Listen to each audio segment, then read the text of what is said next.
ही आहे घरच्या घरी बनवता येणारी ब्रेन कॅप. ह्याचं वैशिष्ट्य असं की त्यात मेंदूचे सगळे लोब्स दाखवले. ही बनवण्यासाठी आपल्याला लागेल जुनं वर्तमानपत्र, खळीचा डिंक आणि फुगा. सुरुवातीला एक मोठा फुगा फुगवून घ्या आणि तो असा उभा धरा. आता वर्तमानपत्राच्या एका कागदाच्या पट्टीला खळ लावा आणि ती फुग्यावर चिकटवून घ्या. अशा अनेक पट्ट्या एकमेकांवर चिकटवत राहा.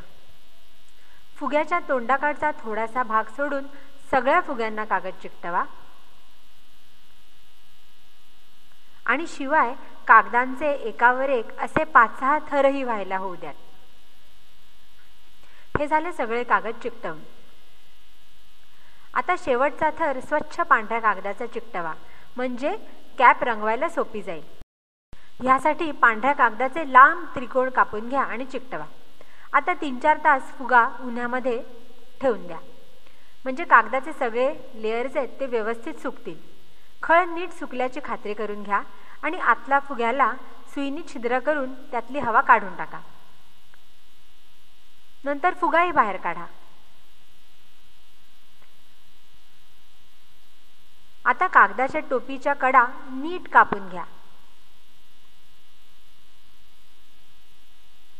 आणि ही अशी वाळलेली कडक झालेली टोपी व्यवस्थित रंगवून घ्या.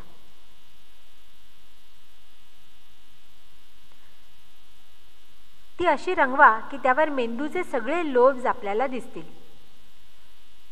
ही पहा टोपी आतनं आणि बाहेरनं. आता ह्या सगळ्या लोब्सची नावंही एका कागदावर लिहून घ्या आणि ती टोपीला चिकटवून टाका. पुढचे हिरवे जे 2 आहेत ते आहेत फ्रंटल लोब्स, कडेचे 2 निळे आहेत ते आहेत टेम्पोरल लोब्स, मागच्या बाजूला वर लाल आहेत ते आहेत परायटल लोब्स आणि खाली तळाला आहेत ते आहेत 2 ऑक्सिपिटल लोब्स पिवळ्या रंगाचे. आहे की नाही आपली कूल ब्रेन कॅप.